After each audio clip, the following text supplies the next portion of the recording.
Bato MC 2010 Klošarim pa šta.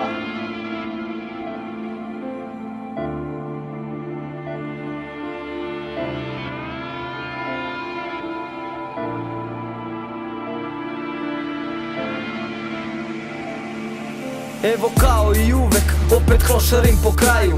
Uspomene stare, još u meni traju. Koliko puta pao, samo ulice znaju. Ovde nema nikoga i sve se bliži kraju. Čiju podršku imam, već duže vreme ispale. Ja primam da bi rekao šta hoću, moram pesme da snimam. Pored sebe imam sve što mi je potrebno i sve što želim. I svaki lep trenutak mogu s njima da delim, jer to me čini sretnim i to me čini celim. Prošao probleme što sam mislio da neću moći, zato ove noći pišem ovaj tekst da zaboravim prošlost. Pratim realnost, borim se i dalje, ali surova je stvarnost. Ali surova je stvarnost.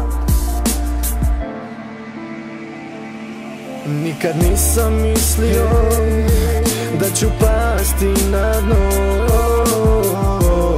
Od Boga tražim samo jedno, između ljubavi baš to.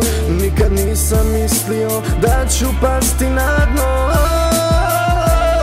Od Boga tražim samo jedno, između ljubavi baš to. I dalje ovde Bato MC, rekao bi da sam dobro, nema potrebe da lažem. Bežim od stvarnosti, zato rime slažem. Para nemam i cigare su pri kraju. Šetam ulicom, čujem kerovi laju, suze teku i duhovi me prate. Osjećam da padam, pomozi mi brate. Nemam više kuda, odbrojavam sate. Ulica je hladna, svi to treba da znate.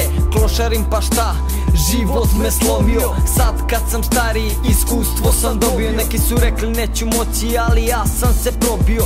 Život je jedan, znam, sada sam to shvatio. Prolazio prepreke i patio. Bilo je teško, ja obratio se Bogu i dobio sam znak da mnogo više mogu. Nikad nisam mislio da ću pasti na dno. Od Boga tražim samo jedno, između ljubavi baš to. Nikad nisam mislio da ću pasti na dno. Od Boga tražim samo jedno, između ljubavi baš to.